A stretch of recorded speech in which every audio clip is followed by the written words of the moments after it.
प्रणाम जी सुंदर साथ जी। मैं वडोदरा से डॉक्टर धार्मिक आपके सामने उपस्थित हुआ हूँ। पिछले कुछ दिनों से निजानंद संप्रदाय में कुछ विवादित प्रश्न खड़े हुए हैं और उन्हीं प्रश्नों का प्रामाणिक और निष्पक्ष उत्तर देने के लिए आपके सामने आज आचार्य श्री सूर्य प्रताप जी भी उपस्थित हुए हैं और आचार्य जी के बारे में कुछ बताना चाहूंगा।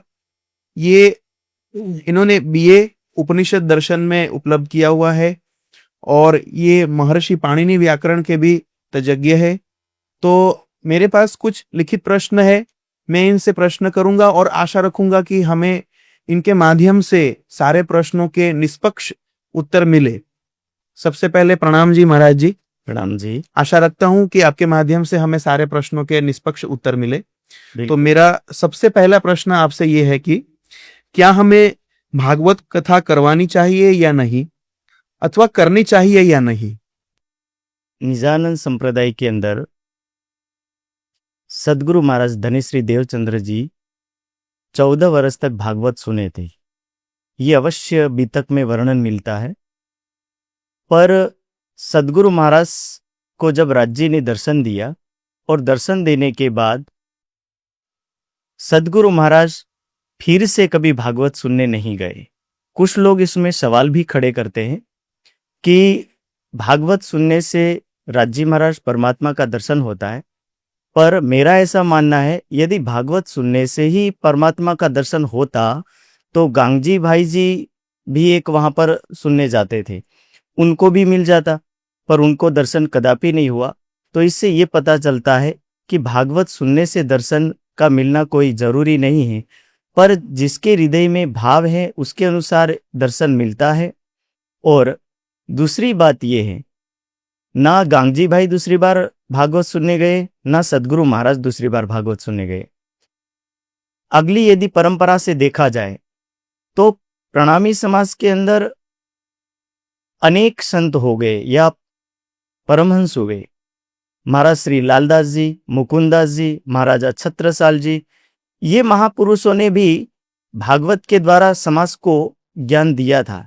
लेकिन जैसे ही ये निजानंद संप्रदाय में आए उसके बाद इन्होंने भी कभी भागवत कथा नहीं की, ना ही भागवत के बारे में उन्होंने कुछ कहा। ऐसे धीरे धीरे यदि हम आगे देखते आए तो निजानंद संप्रदाय में भागवत की परंपरा नहीं है।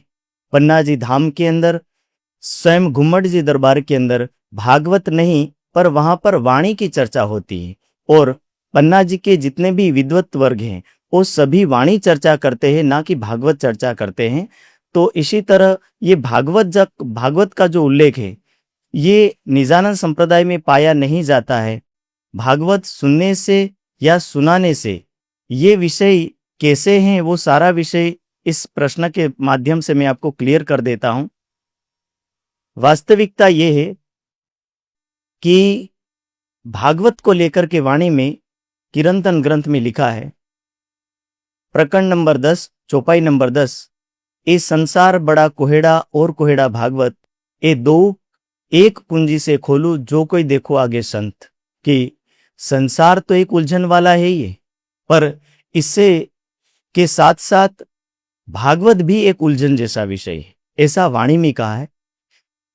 दूसरी जगह एक प्रश्नकर्ता ने प्रश्न भी किया था कि श्री प्राणनाथ जी पन्ना जी दरबार के अंदर भागवत को भी चर्चा के समय रखते थे और ये प्रसंग दूसरे पहर में आता है।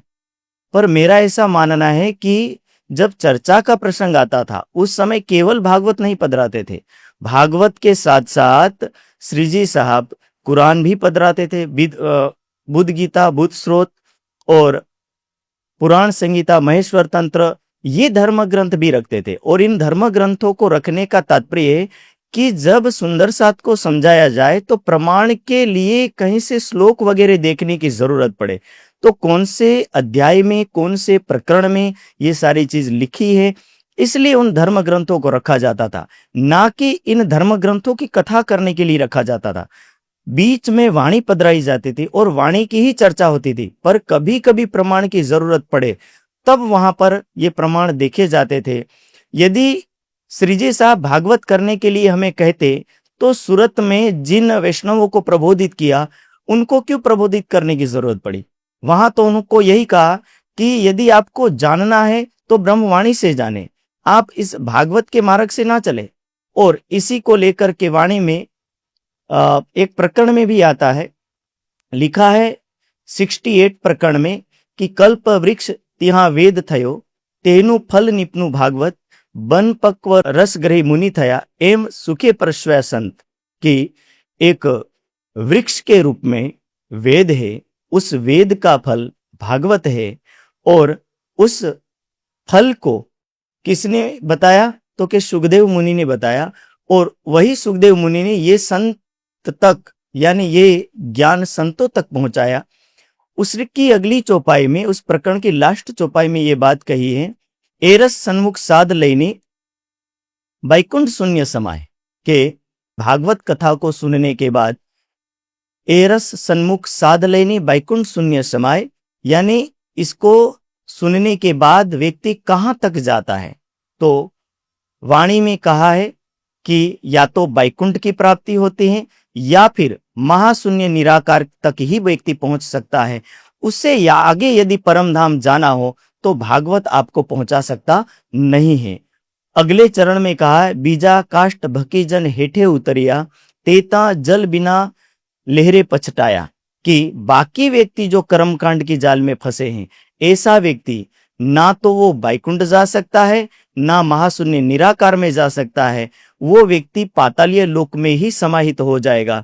इसी तरह निजानंद संप्रदाय के अंदर ये बात कही गई है।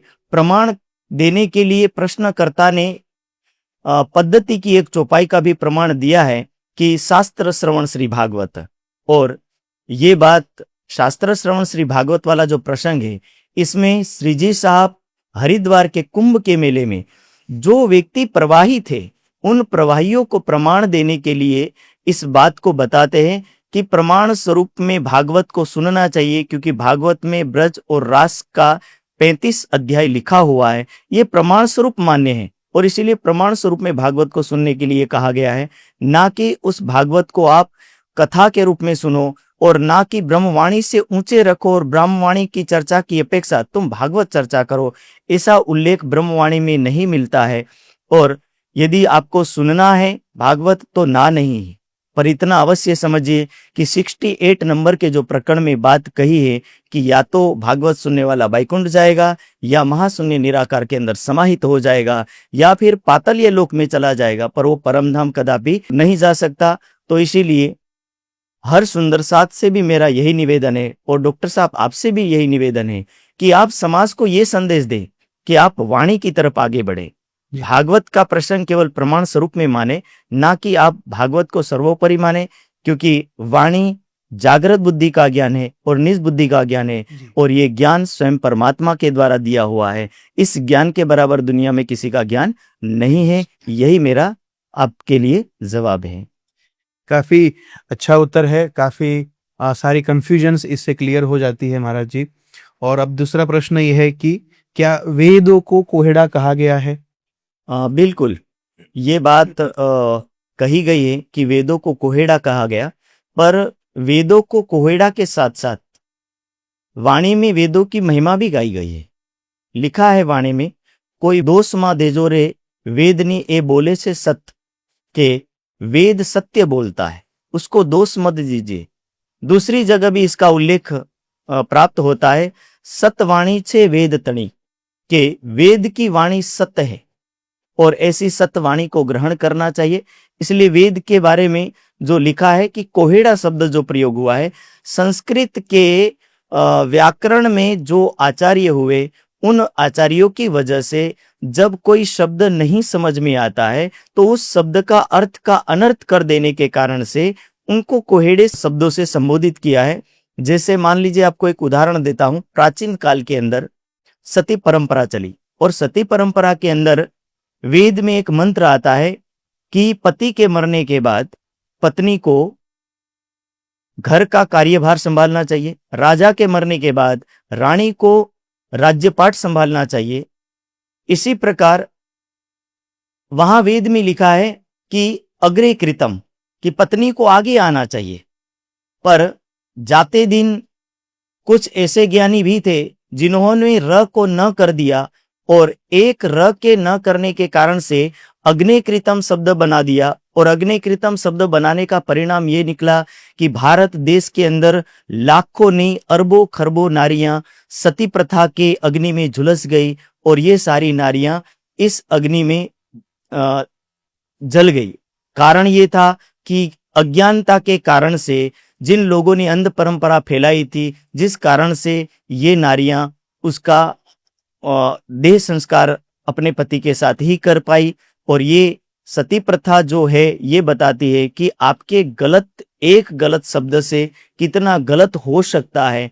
इसलिए व्याकरण के अंदर जितने स्वर हैं उन स्वरों के अंदर यदि कोई मात्राएं बढ़ जाए या घट जाए तो उसका अर्थ का अनर्थ होता है। इसलिए ना मात्राएं घटाई जाए ना बढ़ाई जाए, जैसा है वैसा ही मानने से ये वेद कोहेड़ा यानी उलझन वाला विषय नहीं रहेगा। पर जब तक ये इस तरह के विषय बने रहेंगे, जैसे एक और उदाहरण देता हूं, पृथ्वी शब्द को वेद में या निरुक्त के अंदर तकरीबन 125 बार प्रयोग किया है कि पृथ्वी को अनेक अर्थ में लिया जाता है।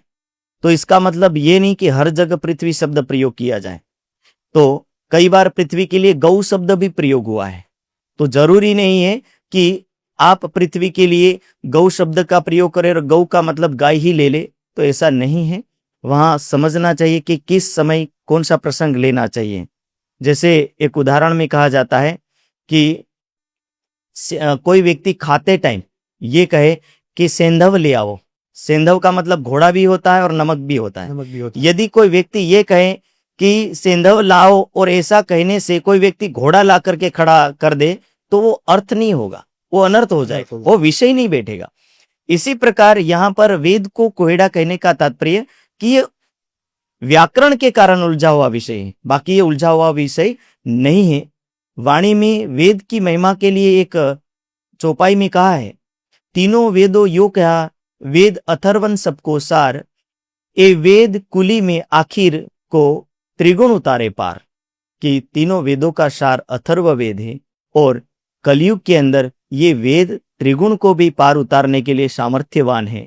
तो ऐसा यदि वाणी कहती हो तो ये वाणी का दूसरा भाव भी समझने की जरूरत है, और इसीलिए ये विषय आपको क्लियर हो गया होगा कि वेद को कोहेड़ा कहने का तात्पर्य इसमें क्या था। जी जी आचार्य जी, अब जैसे आपने बताया कि शब्द के अर्थ और अनर्थ काफी हो जाते हैं, कि किस तरीके से उसका प्रयोग किया जाता है उस हिसाब से उसके अर्थ भी हो सकते हैं, अनर्थ भी हो सकते हैं।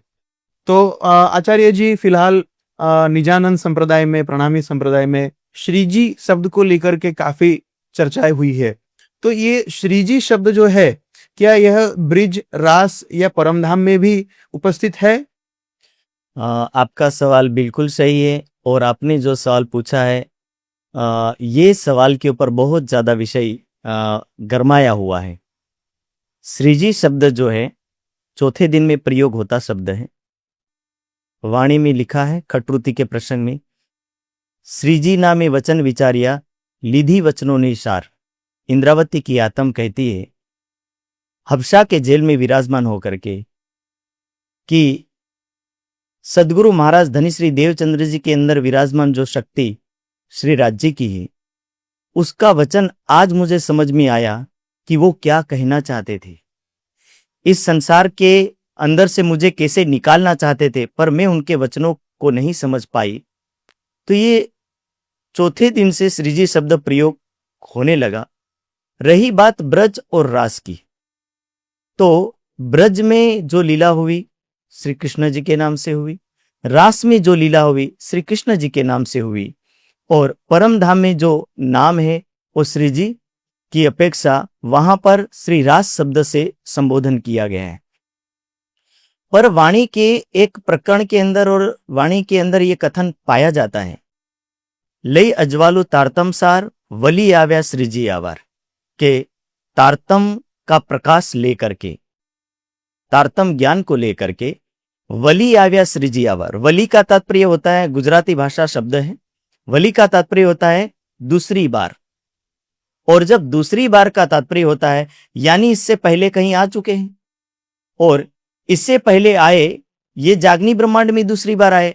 उससे पहले कहीं आए थे तो ब्रज में आए, उसके बाद रास में आए, और जब रास में आए और ब्रज में आए तो उस रास वाले स्वरूप को श्रीजी शब्द से संबोधित किया है, ब्रज वाले स्वरूप को श्रीजी शब्द से संबोधित किया है। सवाल ये खड़ा होता है कि यदि रास वाले स्वरूप को यदि श्रीजी शब्द से संबोधित किया तो कृष्ण जी को किया या परम धाम वाले राज्य को किया? तो इसका मैं खुलासा कर देता हूं। रास वाले स्वरूप और ब्रज वाले स्वरूप के अंदर ब्रज का एक प्रसंग घटित होता है कि मथुरा के अंदर जो जन्म लेने वाला जो बालक है वो बालक किसका अवतार है? तो भागवत में इसका प्रसंग पाया जाता है। ययाति कुल जातस्य राजस्य वेश्मनि वसुदेव नामना भविष्यति कलौ युगे कृष्ण इति विश्रुतः के ययाति कुल में मैं जन्म लूंगा। हे कश्यप और अदिति, मैं आपके पुत्र के रूप में जन्म लूंगा, और जब मैं द्वापर युग में जन्म लूंगा तब मेरा नाम कृष्ण होगा। ये बात भगवान श्री विष्णु ने कही है। जबकि राज्य इस ब्रह्मांड में आए तो राज्य ने ऐसी बात नहीं कही थी कि मैं कृष्ण जी के रूप में जन्म लेकर के आऊंगा। हाँ, राज्य आए, और राज्य आए तो राज्य ने किस स्वरूप में आए इसका वर्णन ब्रह्मवाणी में लिखा है कि जिस बालक ने जन्म लिया, ये बालक जन्मने के बाद इस बालक को वसुदेव जी गोकुल लेकर के आए, और गोकुल के अंदर जब नंद बाबा के घर इस बालक को रख के चले गए, उसके बाद वाणी में एक प्रसंग आता है, मूल सूरत अक्सर कीजे जिन चाहे देखो प्रेम सने सो सूरत ले आवेश नंद घर कियो प्रवेश। कि यहां पर सो सूरत ले आवेश नंद घर कियो प्रवेश, आवेश स्वरूप से राज्य आए हैं, और आवेश स्वरूप से जब राज्य आए हैं तो यहां राज्य का नाम श्री कृष्ण जी नहीं है। भागवत के अंदर ये बात पहले स्पष्ट कर दी कि विष्णु भगवान कह रहे कि मैं स्वयं विष्णु कृष्ण के रूप में आकर के जन्म लूंगा, पर राज्य ने ऐसा नहीं कहा कि मैं कृष्ण के रूप में जन्म लूंगा। राज्य ने कहा कि मैं आवेश स्वरूप के साथ प्रवेश कर रहा, ना जन्म लिया है और ना ही इस कृष्ण के नाम से आए हैं। यहां पर ये आवेश स्वरूप में आए हैं राज्य, तो इसीलिए वली आव्या सृजी आवार कि ब्रज में वो आवेश स्वरूप में आए थे, रास में बाके बिहारी के अंदर गए तो भी आवेश स्वरूप में गए, और परम धाम में जो स्वरूप विराजमान है वह स्वरूप भी जो राज्य का स्वरूप है वह स्वरूप भी यहां पर जो जागनी ब्रह्मांड में आया उस स्वरूप को भी यहां पर श्री जी के नाम से संबोधित किया है। तो ब्रज के स्वरूप को, रास के स्वरूप को ये चौपाई सिद्ध करती है, वली आव्या श्री जी आ वार की दूसरी बार यहां पर श्री जी आए, यानी आवेश शक्ति को ही श्री जी कहा गया है, ना कि किसी व्यक्ति को, ना किसी संत को। तो ये यहाँ पर समझने की जरूरत है। जो व्यक्ति श्री जी को कोई संत फकीर समझता है, पर ये संत फकीर या किसी साधु संत के लिए या महंत के लिए, आचार्य के लिए शब्द प्रयोग नहीं हुआ है, स्वयं राज्य के लिए प्रयोग हुआ है। और यही बात समझ लेना चाहिए कि वली आव्या श्री जी आवार, इसी बात को यदि मैं किसी और चौपाई से बताऊं तो लिखा है वाणी में, तारतम लय श्री राज पधार्या थयु ते सर्वने जान, कि यहां पर दुनिया में जो तारतम लेकर के आए हैं वो कौन लेकर के आए हैं? तारतम लय श्री राज पधार्या। एक जगह राज शब्द प्रयोग किया है, दूसरी जगह श्री जी शब्द प्रयोग किया है।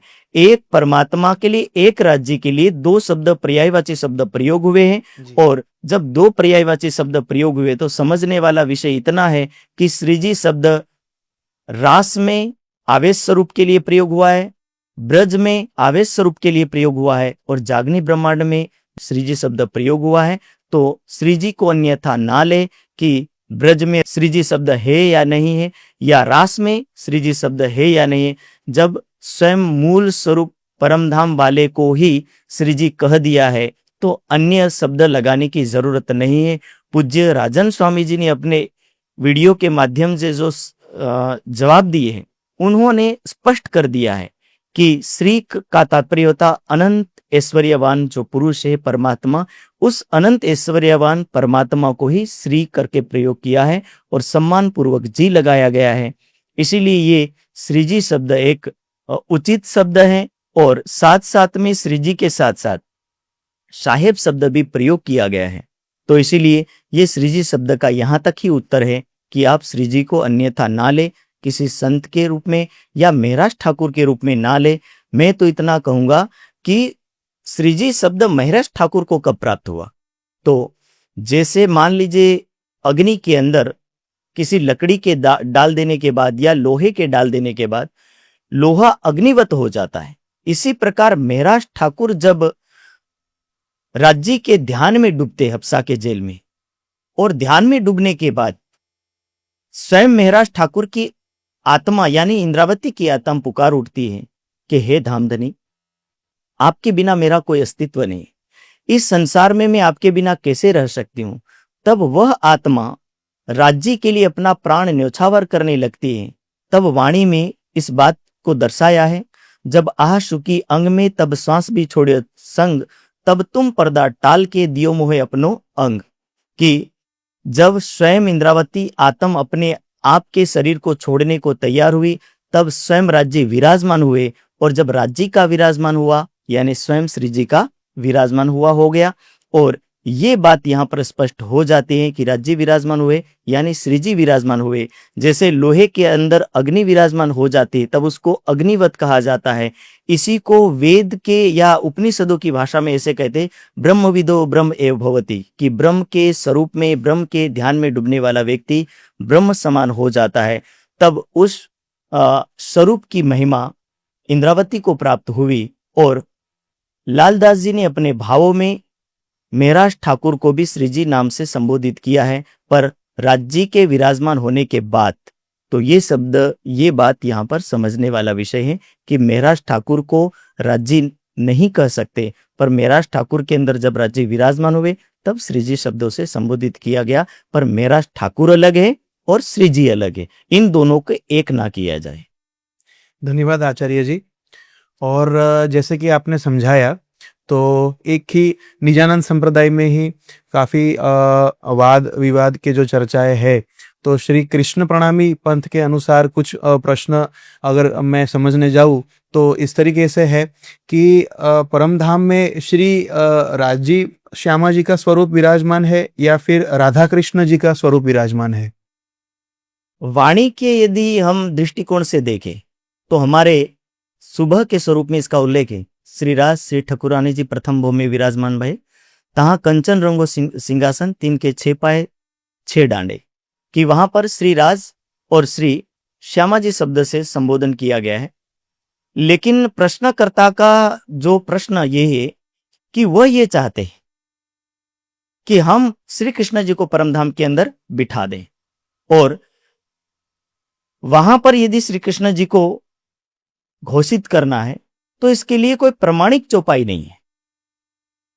श्याम और श्यामा शब्द अवश्य प्रयोग किया है, और ये श्याम श्यामा जो शब्द प्रयोग हुआ है, वास्तविकता यह है कि यह शब्द राज्य और श्यामा जी के लिए प्रयोग हुआ है, ना कि श्री कृष्ण जी के लिए प्रयोग हुआ है। कई बार कहते हैं कि श्याम शब्द श्री कृष्ण जी के लिए ही प्रयोग हुआ है, लेकिन ऐसा नहीं है। श्याम शब्द तो राम के लिए भी प्रयोग हुआ था, और भरत जी के लिए भी प्रयोग हुआ है, विष्णु भगवान के लिए भी श्याम शब्द प्रयोग हुआ है। पर इसका तात्पर्य यह नहीं है कि हम विष्णु भगवान को परमधाम में बिठा दे या फिर भगवान श्री राम को परमधाम में बिठा दे। श्याम शब्द अनंत सौंदर्य से जुड़ा हुआ शब्द है। व्याकरण की दृष्टि से यदि हम देखें तो लिखा है व्याकरणकार ने, तप्त कंचन वर्ण आभा सा श्यामा इति उच्यते, कि 16 बार यदि सोने को तपाया जाए और जो सोने का निखार आता है अति सुंदर, ऐसे अति सुंदर स्वरूप वाली जो श्यामा महारानी है, उस श्यामा महारानी के प्राणेश्वर को श्याम शब्द से संबोधित किया है, ना कि श्री कृष्ण जी को संबोधित किया है। वाणी में ऐसी कोई चौपाई नहीं है जो ये कहती हो कि श्री कृष्ण जी और राधा जी परमधाम में विराजमान है। पर प्रश्नकर्ता महाराज श्री ने अनेक बातों को ला करके श्री कृष्ण जी और राधा जी को परमधाम में बिठाने की कोशिश की है, पर वाणी की ऐसी कोई चौपाई प्रमाणित नहीं करती है। तो मैं इतना ही कहूंगा कि वाणी जब तक इजाजत नहीं देती तब तक मैं ये नहीं कह सकता कि परम धाम में श्री कृष्ण जी है या राधा जी है, मैं इतना कहूंगा कि राजी और श्यामा जी है। आचार्य जी, प्रश्नकर्ता की ओर से एक और बात भी आई है कि महामंगलपुरी सूरत में राधा जी और कृष्ण जी की शादी हुई, तो क्या यह सत्य है? ये असत्य है और इस असत्य को मैं बताता हूं। प्रश्नकर्ता ने ये बात कही है कि मांगा किया राधा भाई का पर ब्याहे नहीं प्राणनाथ, मूल संबंधे एके अंगे विलसत वल्लभ साथ। प्रसंग है ब्रजमंडल का। ब्रजमंडल के अंदर श्री कृष्ण जी की सगाई राधा जी के साथ हुई थी। ये प्रसंग यहां का है। अब प्रश्नकर्ता ने इस बात को महामंगलपुरी में घटाया है और घटाया है किरंतन ग्रंथ के 55 नंबर के प्रकरण से। और ये प्रकरण हरिद्वार के कुंभ के लिए सुशोभित हुआ है। कुंभ के प्रसंग में विजयाभिनंद बुद्ध निष्कलंक स्वरूप को जाहिर करने के लिए प्रकरण उतरा है, जिस प्रकरण की प्रथम चौपाई है आए आगम माने इत मिली विश्वमुख करत बखान, कि सभी दुनिया के धर्म शास्त्रों की भविष्यवाणियां यहां पर पूर्ण होती है और यहां पर ये बुद्ध निष्कलंक स्वरूप जाहिर हो रहे। जब बुद्ध निष्कलंक स्वरूप जाहिर हो रहे तो जाहिर होते होते स्वयं राज्य ने ये शोभा इंद्रावती को देने का वादा किया था और ये वादा रास मंडल में भी किया था। ब्रज मंडल के अंदर तामसिक सखी के रूप में इंद्रावती की आत्म पूर्ण रूप से राज्य को समर्पित होती है और पूर्ण रूप से समर्पित होने के साथ साथ जब रास मंडल के अंदर राज्य की अंतर्ध्यान लीला होती है, अंतर्ध्यान लीला के समय में सभी सखियों की आगेवान बन करके श्री कृष्ण जी का रोल निभाने के लिए राज्य महाराज ने इंद्रावती को कहा कि हे इंद्रावती सखी, जागनी ब्रह्मांड के अंदर में मेरी शोभा आपको दूंगा। इसका उल्लेख वाणी में दिया है।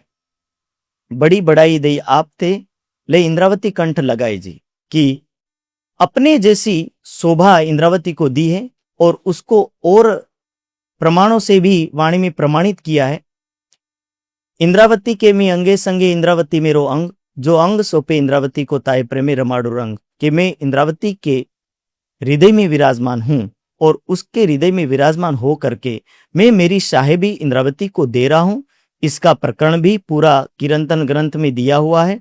साहेब तेरी साहेबी भारी, कौन उठावे तुझ बिन तेरी, सो सारी दई मेरे सिर सारी, कि हे साहेब, आपनी साहेबी यानी आपकी शोभा आपने मुझे दी। ये प्रसंग वहां का है और उस प्रसंग के अनुसार कुंभ के मेले में विजयाभिनंद बुद्ध निष्कलंक जब जाहिर हो रहे तो वो शोभा सारी की सारी किनको दे दी? इंद्रावती की आत्म को। इंद्रावती की आत्म ने राज्य को जब अपने हृदय में भावना के साथ विराजमान किया और विराजमान करने के बाद अपना सर्वस्व समर्पण किया, तो ये हुआ एक प्रकार का विवाह। और इसीलिए कहा पहले मंडले मांगी मुझे ब्याह हुआ इत, कि पहले मंडल में मांगी मुझे कहने का तात्पर्य कि रास मंडल में और ब्रज मंडल में मैंने समर्पण किया था और राज्य ने मेरे से वायदा किया था, यानी कॉल किया था कि जागने ब्रह्मांड में मैं आप शोभा दूंगा। और ये शोभा दूंगा वाला शब्द है, ये शब्द के अनुसार राज्य ने यहाँ इंद्रावती को शोभा दी है। इंद्रावती के हृदय में जब राज्य विराजमान हुए और विराजमान होकर के जागने का कार्य उसी तन से करने लगे, तो यहां पर हुआ ब्याह हुआ इत, कि यहां पर शादी हुई। कुंभ के मेले का प्रसंग है, यानी जागने का कार्य यहां से तेजी से होने लगेगा। ये प्रसंग यहां का है। और यदि शादी का विषय, सगाई का विषय लिया जाए तो श्यामा जी के साथ सगाई हुई है। 12,000 ब्रह्म सृष्टि और 24,000 ईश्वरी सृष्टि के साथ तो सगाई नहीं हुई थी। इस किरंतन के प्रकरण के अंदर 9वें नंबर की चौपाई में इसका भी खुलासा है। लिखा है एक बेर एक मांडवे मोर बांध्यो शीश, 12,000 ब्याही और 1024, कि एक जगह एक मांडवे यानी ये जागनी रूपी मांडवा, और इस जागनी रूपी ब्रह्मांड के अंदर, इस जागनी रूपी ब्रह्मांड के 4 थंब, और 4 थंबों में क्या लिया? ब्रज मंडल का पहला थंब, रास मंडल का दूसरा थंब, चौथे दिन का तीसरा थंब और पांचवें दिन का चौथा थंब, के 4 थंबों रूपी ये विवाह मंडप। इस विवाह मंडप के अंदर हम लोगों ने राज्य से शादी की, विवाह किया। तो कह रहे हैं कि 12,000 ब्याही और 24,000 ब्याही। तो सगाई तो एक के साथ हुई थी, फिर 24,000 और 12,000 की सगाई तो नहीं हुई थी। यानी कि इस जागनी ब्रह्मांड के अंदर 12,000 ब्रह्म सृष्टि और 24,000 ईश्वरी सृष्टि जिस दिन राज्य को अपने हृदय में प्रेम पूर्वक विद्यमान करेगी, विराजमान करेगी, उस दिन सभी सखियों का विवाह राज्य के साथ माना जाएगा। और उसी प्रसंग को यहां पर दर्शाया है, ना कि सूरत में शादी होने का प्रसंग है। जागनी ब्रह्मांड के अंदर सूरत के अंदर विवाह होने का कोई प्रसंग सिद्ध नहीं होता है। महाराज जी ने इधर की चौपाई, उधर का प्रसंग, ये सारा प्रसंग मिला करके एक ऐसा प्रसंग सिद्ध किया जिससे ये सिद्ध कर सके कि मेराज ठाकुर के अंदर श्री कृष्ण जी विराजमान है, पर मेराज ठाकुर के अंदर श्री कृष्ण जी विराजमान नहीं है। और ना ही ये विवाह यहां सिद्ध होता है किसी प्रसंग को समझने के लिए। कोई भी सुंदर सा इतना अवश्य ध्यान दे, पहले तो प्रकरण के भाव को समझे। प्रकरण का प्रसंग किस समय काल और आधार पर हुआ है और किसके लिए कहा जा रहा है, कौन कहने वाला है, कौन सुनने वाला है और किसके लिए कहा जा रहा, ये जो भाव है ये यदि समझेंगे तो पूरा प्रसंग समझ में आएगा। जागनी ब्रह्मांड के प्रसंग को, हरिद्वार के प्रसंग को सूरत में घटाना किसी तर्क संगत नहीं है, ये अनुचित है। और इसी प्रसंग को इन्होंने घटाया। मुझे लगता है कि इस तरह का प्रसंग नहीं घटाना चाहिए, ये वाणी विरुद्ध है और बीतक विरुद्ध है। इसीलिए मेराज ठाकुर के अंदर श्री कृष्ण जी को विराजमान करने के लिए प्रसंगों को भ्रमित ना किया जाए, ये मेरा मानना है। तो आचार्य जी, आपने काफी अच्छा वर्णन दिया कि महाराज जी के तन में कौन विराजमान है, लेकिन मैं फिर से पुनः आपसे प्रश्न करना चाहता हूं कि क्या महाराज जी के तन में श्री कृष्ण जी है, क्या इनके तन में प्राणनाथ जी है, या फिर श्री जी साहेब जी विराजमान है? मेराज ठाकुर के अंदर विराजमान इंद्रावती के आत्म के अंदर श्री प्राणनाथ जी विराजमान है, ऐसा उल्लेख खटरुति के प्रसंग में प्राप्त है। पोते प्रगट पधार्या छो आड़ा देवसो ब्रिजनी रास, इंद्रावती सु अंतर का कीधु तमे मोने तेहनो देवो जवाब। कि स्वयं आप प्रकट हुए हो और मुझे रास के स्वरूप में दर्शन दे रहे हो, ब्रज के स्वरूप में दर्शन दे रहे हो, फिर आप मुझे परमधाम के स्वरूप में दर्शन दे रहे हो, तो मुझे गोल गोल क्यों घुमा रहे हो? आप स्वयं प्रगटे हो तो स्वयं दर्शन दीजिए। और परम धाम का स्वरूप ही आपको दिखाना था, तो परम धाम के स्वरूप में सीधा मुझे क्यों नहीं बताया? तो इसका जवाब इंद्रावती की आत्म राज्य से पूछती है। तब राज्य उनको इस जवाब में कहते हैं कि मैं ब्रज में आया था आवेश स्वरूप में, रास में आया था आवेश स्वरूप में, पर अब जिस स्वरूप में प्रकट हुआ वो मैं उसका खुलासा करना चाहता हूं। तो वहां पर अगली चौपाई में इसका जवाब दिया है, आपोपो ओलखावी मारा वाला दर्पण दाखो छो प्राणनाथ, कि हे मेरे नाथ, स्वयं आप पधार करके मुझे ब्रज और रास के स्वरूप को क्यों बता रहे हो? स्वयं आप प्राणनाथ जी के रूप में विराजमान हुए हो, स्वयं प्राणनाथ जी के स्वरूप में आए हो, तो मैं तो आपको श्री प्राणनाथ जी के स्वरूप में ही स्वीकार करूंगी। तो ये चौपाई सिद्ध करती है कि इंद्रावती के आत्म जो स्वरूप विराजमान है उनके अंदर, वो स्वरूप श्री प्राणनाथ जी का है, ना कि श्री कृष्ण जी का है। इसलिए ये बात कह दी है कि आपोपो ओलखावी मारा वाला दर्पण दाखो छो प्राणनाथ।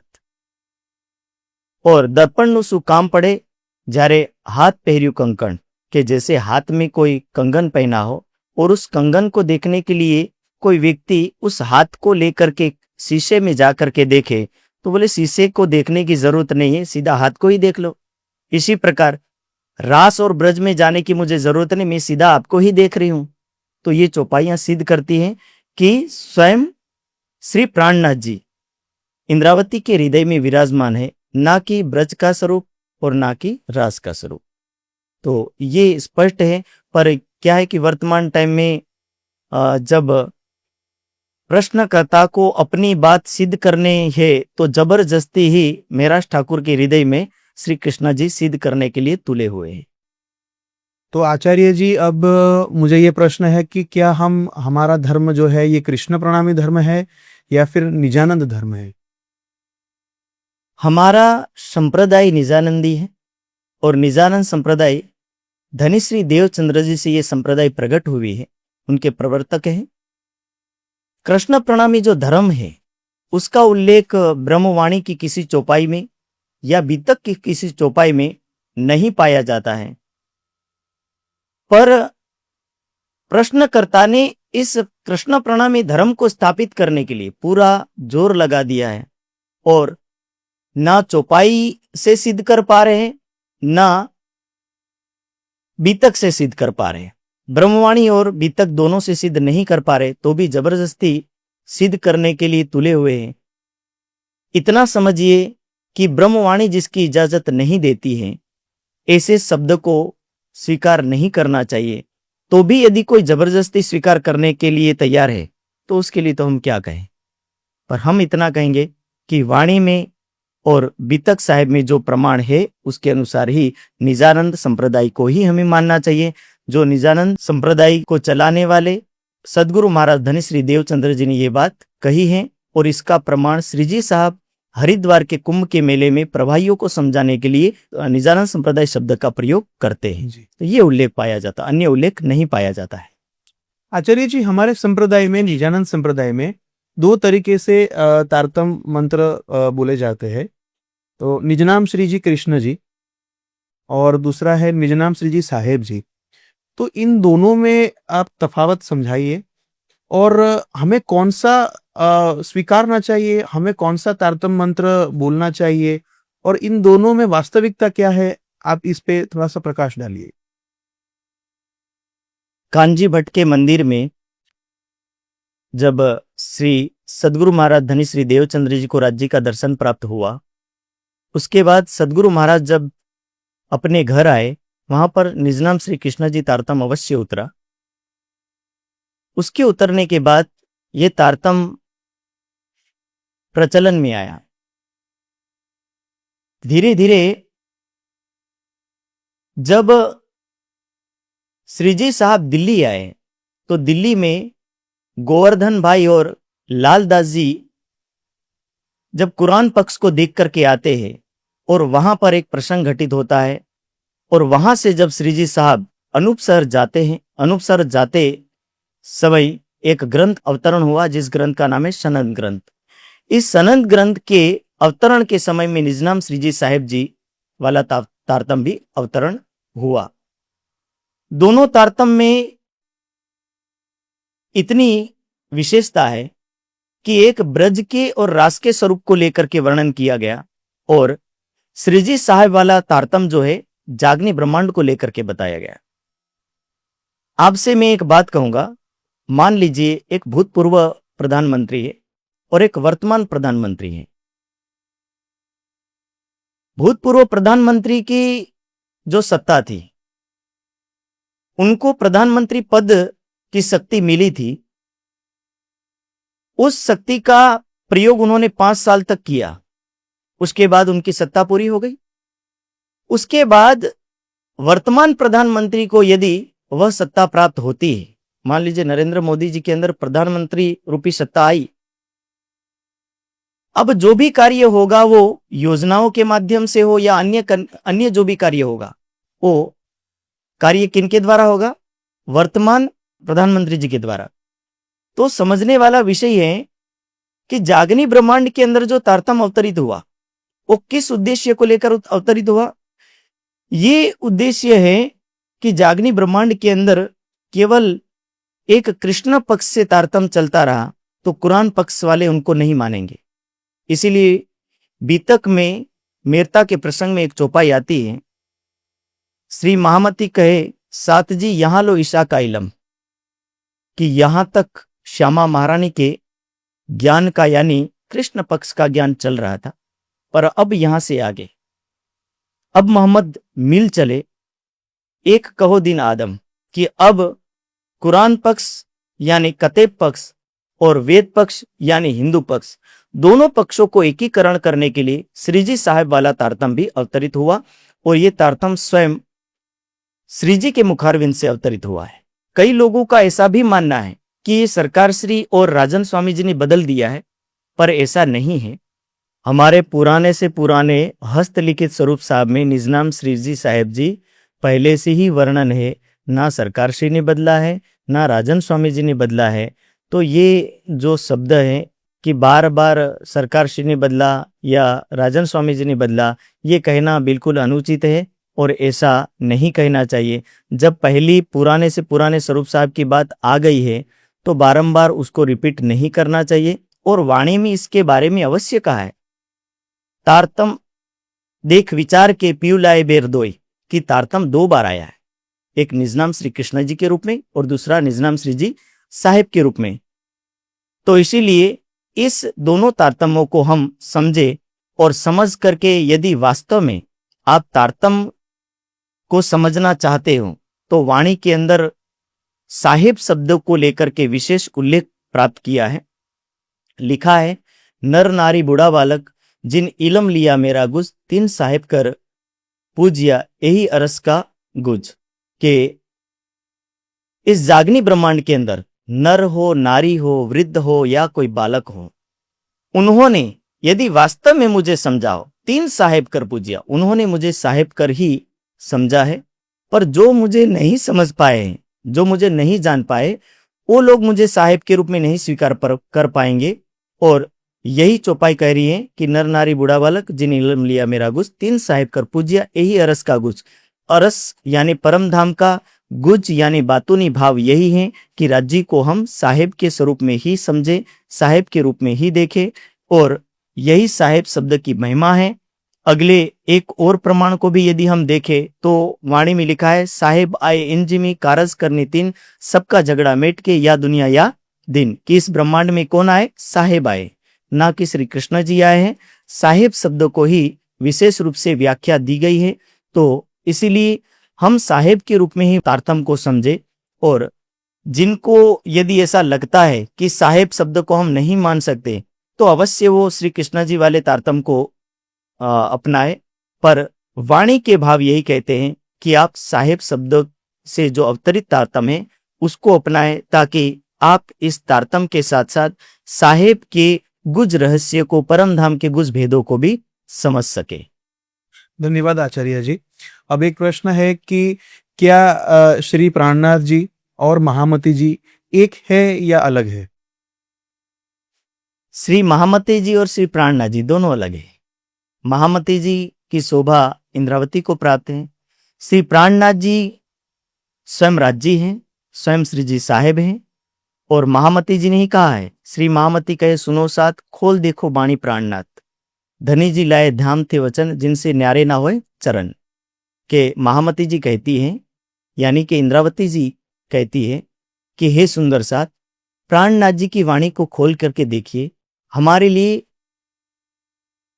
आत्मा के लिए राज्य क्या ज्ञान लेकर के आए हैं, और जिस ज्ञान को लेने के बाद आप राज्य के चरणों से कभी अलग नहीं होंगे, ये प्राणनाथ जी ने कहा। तो ये चौपाई स्पष्ट कर रही है कि प्राणनाथ जी अलग है और महामती जी अलग है। यहां कहने वाली आत्म इंद्रावती की आत्म है, जिनको महामती कहा है, और जिनके बारे में कहा गया यानी श्री प्राणनाथ जी हैं। तो ये दोनों अलग अलग विषय हैं, पर समाज में आज ऐसा चल पड़ा है कि महामती जी और प्राणनाथ जी को एक कर दिया है। और एक करने के पीछे उनका उद्देश्य ये है कि महामती जी और प्राणनाथ जी को यदि हम एक घोषित करेंगे तो प्राणनाथ जी एक संत की लाइन में खड़े हो जाएंगे, और संत की लाइन में हम ये खड़े हो जाएंगे तो हम उनके बराबर हो जाएंगे, और ये कदापि संभव नहीं है। एक राज्य के बराबर कोई दुनिया का व्यक्ति नहीं हो सकता। इसीलिए उन्होंने पूरा जोर लगा दिया है कि प्राणनाथ जी को हम महामती के नाम से ही पुकारे। इसीलिए जब जब आपने सुना होगा तो कहते हैं महामती श्री प्राणनाथ जी ने कहा, महामती श्री प्राणनाथ जी ने नहीं कहा, प्राणनाथ जी ने कहा कहना चाहिए। महामती शब्द अलग करना चाहिए और प्राणनाथ जी शब्द अलग करना चाहिए। प्राणनाथ जी अलग है और महामती जी अलग है। तो ये दोनों प्रसंग अलग अलग है और इसी को लेकर के वाणी में अन्य जगह भी प्रमाण मिलते हैं। ये वाणी चित्त दे सुनो साथ, कृपा कर कहे श्री प्राणनाथ। कौन कह रही? इंद्रावती की आता। ये वाणी चित्त दे सुनो साथ कि हे सुंदर साथ, इस वाणी को ध्यान पूर्वक सुनिए। ये वाणी कौन करे? कृपा करके कहे प्राणनाथ, कि ये वाणी कृपा करके प्राणनाथ जी कह रहे, अन्य कोई नहीं कह रहे। तो इसीलिए इंद्रावती की आत्मा तो स्पष्ट करती है, मेरे मुख से लुगा ना निकसे, कि मेरे मुख से तो एक शब्द नहीं निकल सकता, मैं तो एक शब्द नहीं कर सकती। ये कहने वाले तो स्वयं मेरे आधार, मेरे प्राण स्वरूप, मेरे नाथ श्री प्राणनाथ जी ने ये वाणी कही है। तो इसलिए प्राणनाथ जी अलग है और महामती जी अलग है, यानी इंद्रावती की आत्मा अलग है। दोनों विषय अलग अलग है, लेकिन एकीकरण करके समाज में भ्रांति फैलाई गई है। और जिनको जैसा मानना है वो माने, लेकिन स्पष्ट सुंदर साथ तक ये संदेश जाए कि आप एक ना माने, वाणी को समझे, वाणी के सही आशय को समझे, कौन कह रहा है, किसके लिए कह रहा है, इन प्रसंगों को अवश्य समझे। श्री गोपाल मणि महाराज को कृष्ण के रूप में दर्शन हुए थे राजी महाराज के, तो क्या हमें कृष्ण स्वरूप को मानना चाहिए या फिर उनकी कृष्ण स्वरूप से भक्ति करनी चाहिए, या फिर हमें परमधाम में जो राजी श्यामा जी का स्वरूप है उसके हिसाब से भक्ति करनी चाहिए? पन्ना जी दरबार में एक प्रसंग आता है, जाको दिल जिन भांत सो, तासो मिले तीन विध, मन चाहे स्वरूप होय के कारज किए सब सिद्ध। जब सुंदर साथ के दिल में ऐसा भाव जागृत हुआ कि मुझे रास के स्वरूप में राज्य को देखना है, तो वो भी उनको दिखा। ब्रज के स्वरूप में देखने की इच्छा हुई तो वो भी दिखा। और कृष्ण जी के भाव को लेकर के यदि उन्होंने ध्यान लगाया और उनको दर्शन प्राप्त हुआ, तो वाणी की चौपाई और बीतक की चौपाई ही कह रही है कि जाको दिल जिन बात सो तासो मिले तीन वित, के जिसने जैसे मन में भाव लिए हैं राजी उसी के भावों के अनुसार उनको दर्शन देंगे। और इसका कारण है, कारण ये है, अब जाग देखो सुख जागनी, ए सुख सुहागिन जोग, तीन लीला चौथी घर की, इन चारों को यामे भोग। कि इस जागनी ब्रह्मांड के अंदर एक आत्मा सभी ब्रह्मांडों का और परमधाम का सुख कैसे ले सकती है?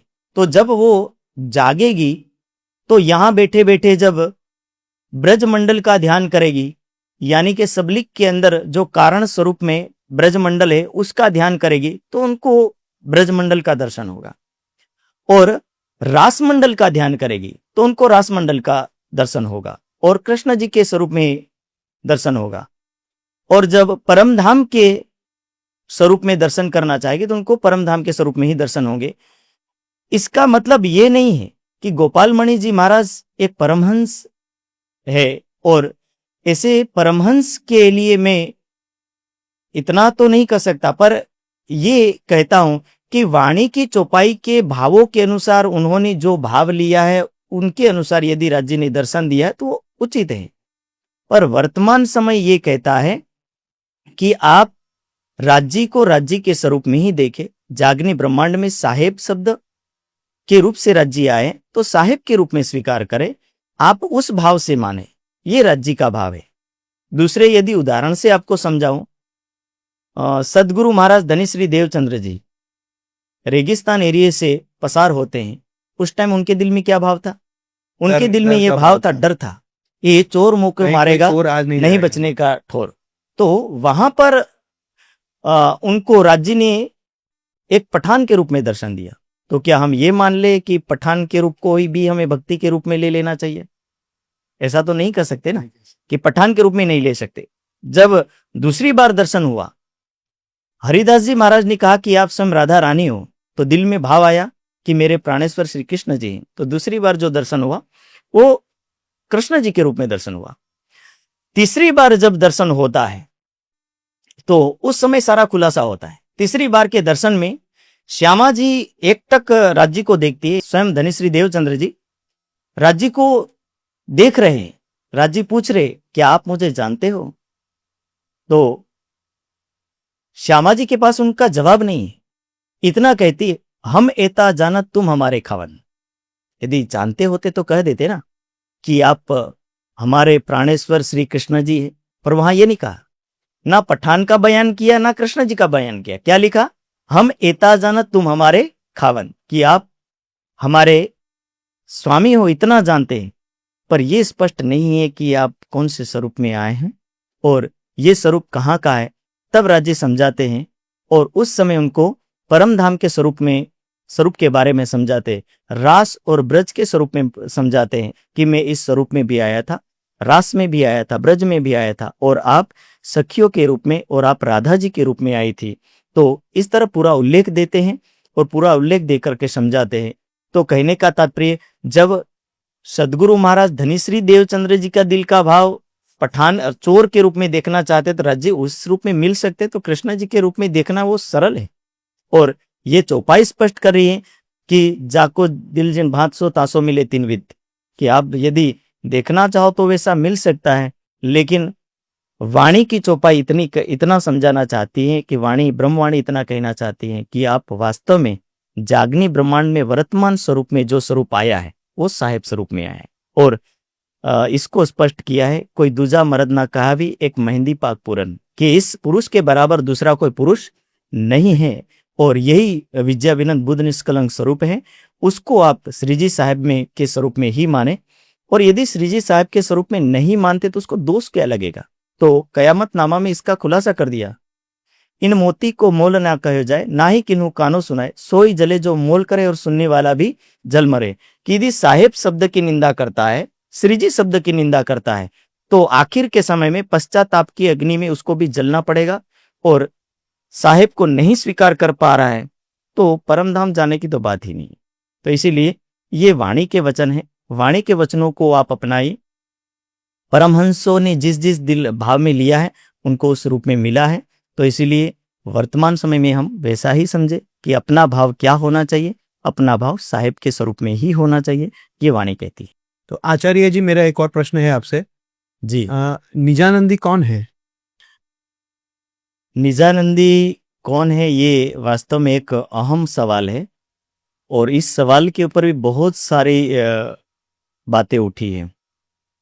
पहले तो हम इसका यदि शाब्दिक अर्थ समझे तो निज का तात्पर्य है स्व, यानी खुद, और आनंद से तात्पर्य है कि जो अपने आनंद में, खुद के आनंद में डूबा रहे उसको क्या बोलते हैं? निजानंदी। अपने आनंद में लगा रहे उसको बोलते हैं निजानंदी। पर प्रश्नकर्ता ने ये प्रश्न डॉक्टर साहब बहुत अच्छा किया था कि निजानंद स्वामी जी के द्वारा जो तारतम दिया गया है उस तारतम को मानने वाले व्यक्ति को ही निजानंदी कहा जाएगा। तो मेरा ऐसा मानना है, पहले तो हम ये व्याख्या समझे कि निजानंदी जो है, उन निजानंदी के लिए निजानंद स्वामी कहां कहां पर है। तो हम शुरुआत से समझते हैं। एक प्रसंग आता है, महराज ठाकुर गोवर्धन ठाकुर के धाम गमन के बाद बहुत ज्यादा वीक हो जाते, कमजोर हो जाते हैं, और सदगुरु महाराज से बारंबार ये सवाल करते हैं कि सदगुरु महाराज मुझे परम धाम दिखाओ। पर सदगुरु महाराज उनको समझा के भेज देते हैं। पर एक दिन नहीं रहा गया तो अवगुण पूछा, तो कहा कि आप निर्मल आत्म परम धाम की हो। पर अगले प्रसंग में जब लास्ट हो गया, ज्यादा विरहा हुआ उनको, महराज ठाकुर को, तब उन्होंने कहा कि मुझे उठाओ, आप बैठो। यानी कि यदि आप वास्तव में परम धाम देखना चाहते हो तो मेरे तन की लीला पूरी होने के बाद ही आप देख पाएंगे, तो मेरी लीला को ही यहां पूर्ण करना पड़ेगा। तो ये पहला प्रसंग है कि महराज ठाकुर के हृदय में बैठने वाला स्वरूप भी क्या है? सदगुरु महाराज का ही है। और दूसरे प्रसंग से यदि हम समझते हैं तो दूसरे प्रसंग में ये आता है, मैं धाम दरवाजे पेठ ना सकी, ठाड़ी इंद्रावती करे रुदन। सदगुरु महाराज 5वें दिन की लीला को करने के लिए बालबाई को कई बार भेजते मेराज ठाकुर के पास, बिहारी जी को कई बार भेजते मेराज ठाकुर के पास कि आप मेराज ठाकुर को बुला करके लेकर के आओ। तो जब मेराज ठाकुर आते हैं, उस समय का ये प्रसंग है। बालबाई लास्ट में उनको बुलाने जाती है। बालबाई समझ नहीं पा रही थी कि आखिर सदगुरु महाराज बार बार क्यों मेराज ठाकुर को बुला रहे हैं। तब ये बात उनको कहते हैं कि आपको क्या समझ में आता है, इंद्रावती के हृदय में मुझे स्वयं बैठना है और उनका हृदय अभी द्रवित है, दुखी है। ऐसे दुखी हृदय में मैं कैसे बैठ सकता हूं। तब ये प्रसंग आता है कि धाम दरवाजे में बैठ ना सकूं, ठाड़ी इंद्रावती करे रुदन, कि स्वयं सदगुरु महाराज मेराज ठाकुर के हृदय में विराजमान होते हैं, यानी कि श्यामा जी। अब धीरे धीरे हम और आगे बढ़ते हैं तो आगे प्रसंग ये आता है कि दिल्ली के अंदर एक प्रसंग घटित होता है संग जी और नागजी और प्रेम जी का। संग जी नागजी के प्रेम जी के इस प्रसंग के अंदर ये तीनों भाई आते, तीनों सुंदर साथ आते हैं और सदगुरु महाराज जी का दावा लेकर के मेराज ठाकुर को कहते हैं कि आप ना तो जामनगर आते हैं और ना ही सदगुरु को मानते, आप कैसे सदगुरु महाराज के अनुयायी कहलाएंगे, हम आपको सदगुरु महाराज के अनुयायी निजानंदी कैसे कहें। ये सवाल आज उठा ऐसा नहीं, ये सवाल उस टाइम भी उठा था और स्वयं श्री जी साहब को ही निजानंदी नहीं ऐसी बात संगजी नागजी प्रेम ने उठा दी थी।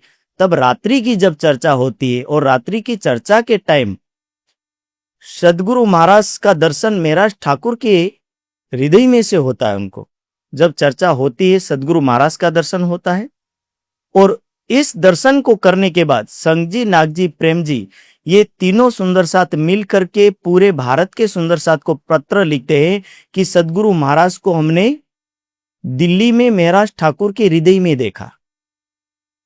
अब मुख्य विषय पर आते हैं कि निजनाम श्री जी साहेब जी तारतम किन से उतरा, मेराज ठाकुर से या सदगुरु महाराज। तो सदगुरु महाराज स्वयं मेराज ठाकुर के अंदर विराजमान है।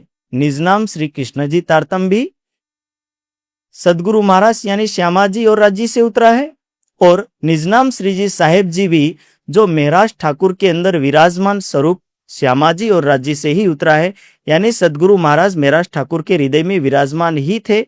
और जब स्वयं सदगुरु महाराज विराजमान होकर के ये तारतम निजनाम श्री जी साहेब जी वाला उन्होंने ही कहा है, इसीलिए हम भी निजानंद आचार्य जी के द्वारा कहा हुआ तारतम मान रहे, इसलिए हम भी निजानंदी है, उसमें कोई दोष नहीं है। और वाणी में ये बात कही, ए रचना श्यामा जी की पिलावत रस रब का, कि ये ब्रह्मवाणी किसकी है, श्यामा जी की है। पूरी ब्रह्मवाणी की चौपाइयां, पूरा ज्ञान श्यामा जी से ही अवतरित हुआ है, राज्य ने ही दिया है। और जब राज्य और श्यामा जी के द्वारा ही ये ज्ञान अवतरित हुआ है तो इस ज्ञान के सिद्धांतों का पालन करने वाला सुंदर साथ ही निजानंदी है। पर प्रश्नकर्ता ने ऐसा सोचा है कि कृष्ण के नाम से जो तारतम उतरा वही सदगुरु महाराज ने दिया, ऐसा नहीं है। एक बार इन प्रसंगों को जो मैंने बताया, इन प्रसंगों को प्रश्नकर्ता अवश्य अवलोकन करे और जो सुंदर साथ समाज इस प्रश्न से घबरा गया है वो सुंदर साथ इन उदाहरणों को, इन प्रसंगों को अवश्य ध्यान दे, ताकि उनको सीधा समझ में आ जाएगा कि इंद्रावती के हृदय में बैठने वाला स्वरूप भी सदगुरु महाराज का ही, अन्य स्वरूप नहीं है। और उनके हृदय से जो भी शब्द निकलेंगे वो सदगुरु महाराज के मुखारविंद से निकले हुए शब्द ही माने जाएंगे। तो ये सीधी बात समझ में आ रही है और इसीलिए हम ही निजानंदी है और वो दूसरा तारतम भी सदगुरु महाराज यानी श्यामा जी के माध्यम से, राज्य के माध्यम से ही कहा गया है, अन्य कोई और प्रसंग नहीं है। उलझने की जरूरत नहीं है, हम सीधे रूप से समझे। सीधे रूप से यदि शांति पूर्वक मन को स्थिर करके वाणी को मंथन करेंगे तो ये बात अवश्य समझ में आ जाएगी। ये बात तो मेरता में आते आते भी ये चौपाई उतरती है। श्री धनी जी को जोश आत्म दुल्हन नूर हुक्म बुध मूल वतन ए पांचों मिल भई महामद, कि मेराज ठाकुर के हृदय में यानी इंद्रावती के हृदय में कौन बैठा है, अक्षरातीत की आवेश शक्ति और स्वयं श्यामा महारानी। तो श्यामा महारानी यानी के सदगुरु महाराज ही विराजमान है, क्योंकि सदगुरु महाराज में भी कौन विराजमान थे? स्वयं श्यामा महारानी। निजनाम श्री कृष्ण जी कहने वाली शक्ति भी श्यामा महारानी है और निजनाम श्री जी साहिब जी कहने वाली शक्ति भी श्यामा जी है। तो ये शक्ति को, स्वरूप को पकड़ो, आप शरीर को क्यों पकड़ रहे हो? और यहाँ शरीर को पकड़ने का परिणाम ये निकला कि निजानंदी सुंदर साध को ना जाने कितने शब्दों से अपमानित किया और ये भी कह दिया कि इनकी 3 पीढ़ियां जवाब नहीं दे पाएगी। और मैं इतना मानता हूं कि हमारी प्रथम पीढ़ी महाराज श्री राम रतन दास जी हैं। वो ऐसे एक परमहंस थे, कहा जाता है कि प्रेम के स्वरूप थे। ऐसे प्रेम के स्वरूप को अपमानित शब्दों से ये कहा कि वो भी ऊपर चले गए। पहली पीढ़ी भी उनके ऊपर चली गई, दूसरी पीढ़ी भी ऊपर चली गई, तीसरी पीढ़ी भी कुछ नहीं कर पा रही, और हम तो चौथी पीढ़ी क्या 5वीं पीढ़ी में आते हैं। और 5वीं पीढ़ी से नहीं, पहली पीढ़ी से नहीं, ये निजनाम श्री जी साहिब जी वर्षों से चला आ रहा। इसलिए निजानंदी के ऊपर जो आक्षेप उठाना ये उचित नहीं है और किसी संत के लक्षण नहीं है। ये बिल्कुल एक सामान्य, जैसे अनपढ़ व्यक्ति बोल रहा है वैसी भाषा का प्रयोग नहीं करना चाहिए। और निजानंद पूरा समाज इससे दुखी है। तो मेरा इतना ही कहने का तात्पर्य है कि ये दोनों तारतम्य को अवश्य ध्यान से समझे, और तीनों पीढ़ियां जवाब नहीं दे पाई ये समझना उनकी भूल है। तीनों पीढ़ियां क्या, हमारी तो प्रथम पीढ़ी से ही सवाल के जवाब दिए जा रहे, और प्रथम पीढ़ी के ऊपर जो सवाल खड़े किए, निजानंद शेरपुर आश्रम के ट्रस्टी होने के बाद निजानंद शेरपुर आश्रम के अधिष्ठाता या संस्थापक के ऊपर सवाल खड़े कर दिए उन्होंने। तो ये अक्षम्य अपराध है, ऐसा नहीं करना चाहिए था। और ऐसा करने का मतलब कि आपने महाराज श्री राम रतन दास जी को, परमहंस महाराज श्री को इस लाइन में खड़ा कर दिया कि वो भी असत्य मार्ग पर चल रहे थे। तो ऐसा उनको सवाल नहीं खड़ा करना चाहिए था।